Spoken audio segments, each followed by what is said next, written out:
Video 30, Transtheoretical Model, Stages of Change, Area 3, CHES Subcompetencies 3.1.2. Review the learning objectives for this video.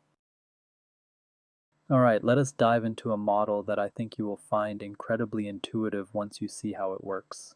The Transtheoretical Model, often called the Stages of Change model, was developed by James Prochaska and Carlo DiClemente in 1983. Originally studied in the context of smoking cessation, this model has since been applied to a wide range of health behaviors. It is one of the most commonly tested theories on the Certified Health Education Specialist exam, so this is time well spent. The core idea of the Transtheoretical Model is that behavior change is not a single event, but a process that unfolds through a series of stages. That insight alone is really powerful. The first stage is pre-contemplation.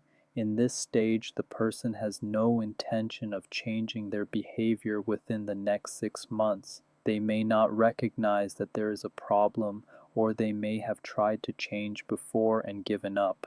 The second stage is contemplation. Here, the person is aware of the problem and is seriously thinking about making a change within the next 6 months, but they have not yet committed to taking action. The third stage is preparation. The person intends to take action within the next 30 days and may have already taken some preliminary steps, like buying healthy foods or researching exercise programs. The fourth stage is action. The person has made observable modifications to their behavior within the past 6 months.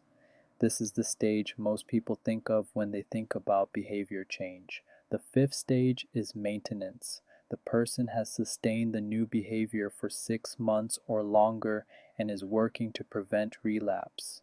The sixth and final stage is termination, where the person has zero temptation to return to the old behavior.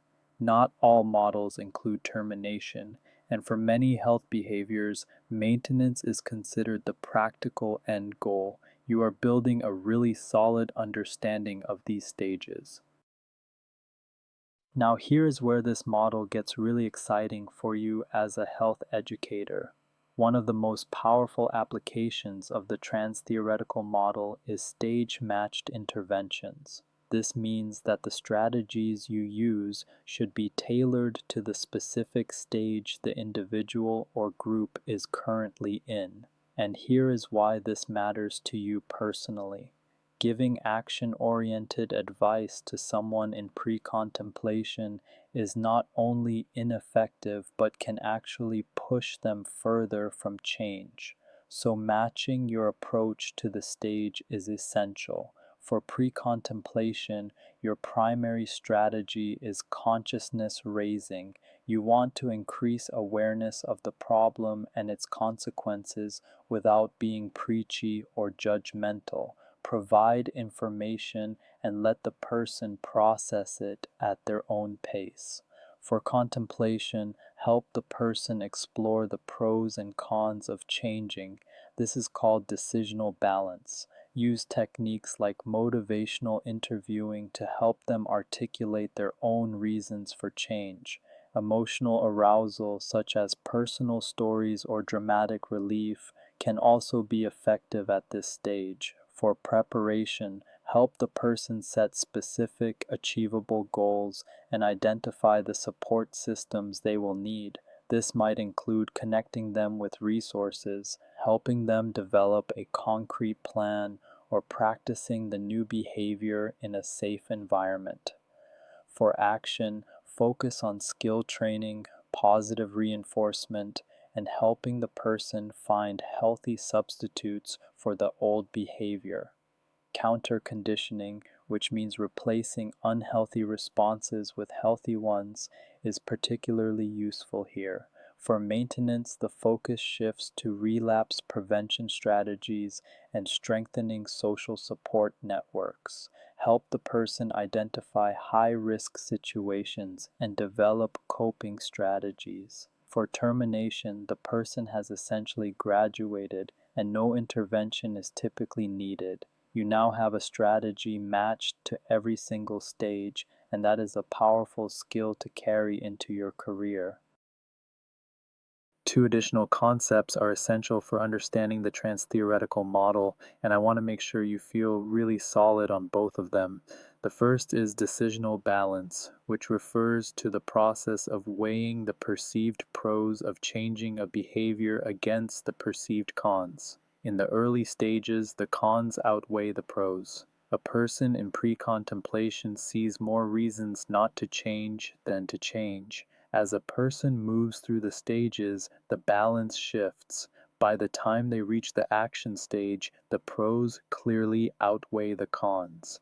Now, here is a fascinating finding from the research. For most health behaviors, the pros of changing must increase approximately twice as much as the cons decrease for a person to move from contemplation to action. This is sometimes called the strong principle of progress, and it is a great detail to know for your exam. The second key concept is self-efficacy, which increases as a person moves through the stages. In pre-contemplation and contemplation, self-efficacy tends to be low. The person does not believe they can successfully change. As they gain experience and skills through preparation and action, their self-efficacy grows. Temptation, which is the urge to return to the old behavior, has an inverse relationship with self-efficacy. As self-efficacy increases, temptation decreases. It is also crucial to understand, and I really want to emphasize this, that relapse is considered a normal part of the change process, not a failure. When a person relapses, they return to an earlier stage and can cycle through the stages again. Most people who successfully change a health behavior cycle through the stages multiple times before achieving lasting change. That is an encouraging and compassionate perspective to bring to your work with clients. Read the scenario stem aloud. Give students 30 seconds to consider options before advancing. The correct answer is B. The client is aware of the need to change, has been thinking about it, and has taken a preliminary step by researching nicotine patches, but has not committed to a quit date. This is characteristic of the contemplation stage. The appropriate strategy is to help explore the decisional balance between pros and cons and address ambivalence. The client is not in pre-contemplation because they are already aware and considering change. They are not in preparation because they have not committed to acting within 30 days.